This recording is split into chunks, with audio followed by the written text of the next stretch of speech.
एक पौधा चाहे कितना भी हरा भरा, कितना भी स्वस्थ क्यों ना हो, जब तक आप उसे रोज सींचेंगे नहीं तो हमेशा हरा भरा नहीं रह सकता। चलो आज कुछ अच्छा सुनते हैं। हेलो एवरीवन, माय सेल्फ सबा शगत और मैं हाजिर हूँ हर दिन की तरह आपके लिए एक नई कहानी के साथ। ये कहानी है एक बूढ़े बुजुर्ग काका की। बूढ़े बुजुर्ग काका एक फैक्ट्री में काम करते थे और वहाँ से अपनी रोजी रोटी चलाते थे। उस फैक्ट्री का जो मालिक था वो उन बूढ़े बुजुर्ग काका की बहुत तारीफ़ें करता था, हर मज़दूर के सामने तारीफ़ करता था और उनकी तारीफ़ें करते थकता नहीं था। ये देखकर हर मज़दूर को काका से जलन होने लगी थी। एक दिन एक हट्टा कट्टा नौजवान मजदूर पहुंचा मालिक के पास और बोला कि आप उन बूढ़े काका की इतनी तारीफ़ें क्यों करते हैं, जबकि हम लोग तो शक्ति में भी उनसे ज़्यादा हैं और वो तो दिन में आराम भी करने चले जाते हैं, हम लोग तो दिन भर काम करते रहते हैं। तो मालिक ने कहा कि मुझे इससे कोई फ़र्क नहीं पड़ता कि कौन कितना आराम करता है, मुझे तो ये पता है कि दिन के अंत में सबसे ज़्यादा पेड़ काट के मुझे काका ही देते हैं। तो उस नौजवान को और भी गुस्सा आया। उसने कहा ठीक है, एक कंपटीशन करा लीजिए और देखिए कि सबसे ज़्यादा पेड़ कौन काटता है। दूसरे दिन आयोजन किया गया एक कंपटीशन का, जिसमें देखना था कि सबसे ज़्यादा पेड़ कौन काटता है। सब लोग उस दिन बहुत ही जोश में थे और अपनी जोश में, अपनी मेहनत में सबसे ज़्यादा प्रोडक्टिविटी लाने की काम कर रहे थे। लेकिन वो जो काका थे वो रोज़ की तरह आराम से जैसे काम करते थे वैसे ही काम कर रहे थे। दिन आया, काका ने अपनी कुल्हाड़ी उठाई, अपने कंधे पर रखी और रख कर चले गए आराम करने, जबकि और मज़दूर उसी तरह उसी जोश से काम करते रहे, क्योंकि उन्हें तो काका को हराना था। जैसे ही काका वहाँ से वापस लौट कर आए, सब लोगों ने देखा कि काका आ गए हैं। वो लोग आपस में बातें करने लगे कि आज तो ये हार जाएंगे, आज तो हम लोगों ने सबसे ज़्यादा काम किया है। जब काका आए तो उन्होंने अपना फिर से वैसे ही काम करना शुरू कर दिया। दिन का अंत हुआ, प्रतियोगिता ख़त्म हो गई, पेड़ों की कटाई की गिनती शुरू हुई। उस नौजवान हट्टे कट्टे के पेड़ों की भी गिनती शुरू हुई। 9, 10, 11। उस नौजवान ने 11 पेड़ काटे। सभी लोग ज़ोर ज़ोर से तालियां बजाने लगे, क्योंकि उन्हें तो चाहिए था कि आज उन्हें काका को हराना था। फिर काका के पेड़ों की गिनती शुरू हुई। 9, 10, 11 और काका ने 12 पेड़ काटे। इस पर उस मालिक को बहुत खुशी हुई कि उनकी बात सही हो गई थी और उन्होंने काका को 1000 रुपये का इनाम दिया।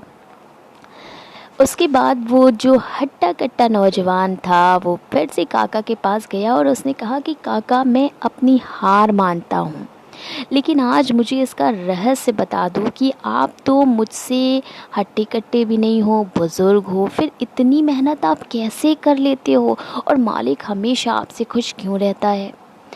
तो काका ने कहा, बेटा बहुत ही आसान सी बात है, बहुत ही छोटी सी बात है। जब मैं बीच में जाता हूँ ना तो सब ये समझते हैं कि मैं आराम करने जा रहा हूँ, पर मैं आराम करने नहीं जाता हूँ। मैं अपनी कुल्हाड़ी को शार्प करने जाता हूँ, उसकी धार को तेज़ करने के लिए जाता हूँ।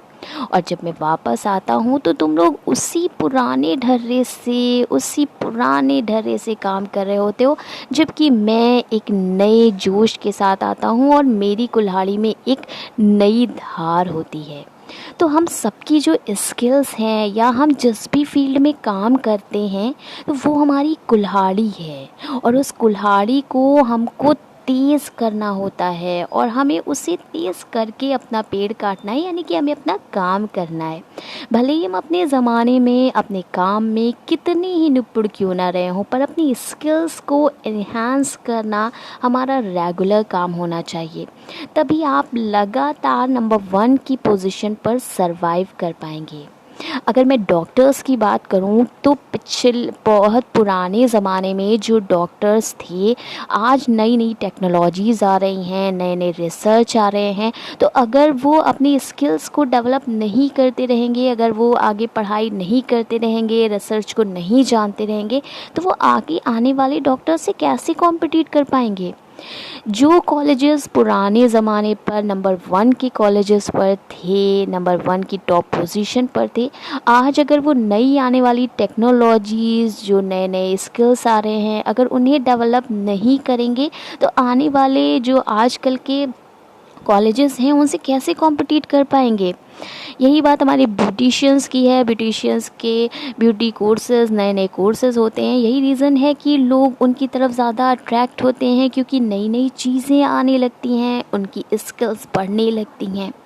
अगर आप पढ़ाई की फील्ड में हैं, आप स्टूडेंट हैं, तो अगर ये ज़रूरी नहीं है कि अगर आप पहले क्लास फर्स्ट या सेकंड में टॉप पोजीशन पर रहते थे, तो अगर आज आप अपनी स्किल्स को, अपनी पढ़ाई के तरीके को, अपने पढ़ने को, अपने टाइम को चेंज नहीं करेंगे, तो आप आज के जो पढ़ने वाले स्टूडेंट्स हैं उनके साथ आप कॉम्पिटिट कैसे कर पाएंगे। तो आप कोई भी काम क्यों ना करते हो, किसी भी फील्ड में क्यों ना हो, लगातार अपने स्किल्स को हमें डेवलप करना चाहिए और ये हमारी प्रायोरिटी होना चाहिए। तभी आप सिर्फ एक बार टॉप नहीं करेंगे, जबकि आप हमेशा टॉप की पोजीशन पर बने रहेंगे। तो बनाइए अपनी चेकलिस्ट और देखिए कि कौन कौन सी स्किल्स हैं जिन्हें डेवलप करना आपकी टॉप लिस्ट में है, और हमेशा बने रहिएगा मेरे साथ।